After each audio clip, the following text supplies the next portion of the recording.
Yang pertama, bahwa untuk kesekian kali kita melakukan rilis ya, press conference terkait dengan penyitaan uang ya dalam jumlah yang sangat besar, dan barangkali hari ini merupakan preskon terhadap penyitaan uang dalam sejarahnya ini yang paling besar ya.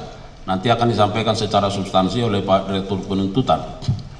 Rekan-rekan sekalian, bahwa rilis kita sampaikan terkait dengan penanganan perkara tindak pidana korupsi dalam pemberian fasilitas ekspor CPO dan turunannya pada industri kelapa sawit tahun 2022. Yang patut kita garis bawahi bahwa tentu ini merupakan upaya dari Kejaksaan Agung melalui jajaran Jampitsus, di mana uang yang ada di hadapan kita merupakan bentuk pengembalian kerugian keuangan negara yang dilakukan dalam tahap penuntutan.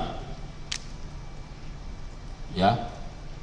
Oleh karenanya, karena perkara ini belum berkekuatan hukum tetap, maka kami melakukan penyitaan terhadap uang yang dikembalikan dimaksud. Dan pada kesempatan ini tentu kami memaknai bahwa ini bentuk kesadaran yang diberikan oleh korporasi dan bentuk kerjasama, karena ada kesadaran untuk pengembalian kerugian keuangan negara itu. Dan tentu kami juga mengapresiasi dan menghormati serta menghargai atas apa yang menjadi sikap dari korporasi dimaksud.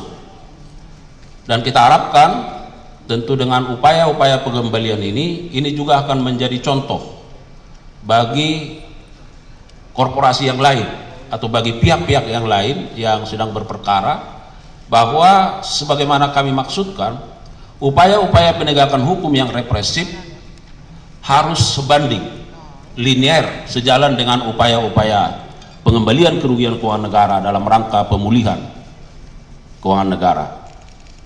Oleh karenanya, apa yang kita lihat pada siang hari ini merupakan bagian yang sangat integral untuk itu.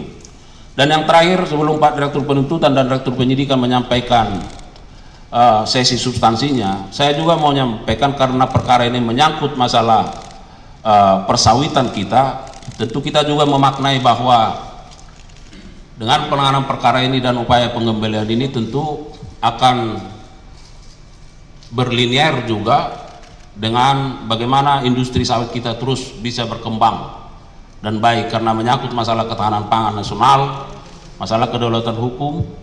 Oleh karenanya kita akan terus mendorong bagaimana perbaikan tata kelola terhadap industri-industri persawitan yang sekarang sedang berjalan.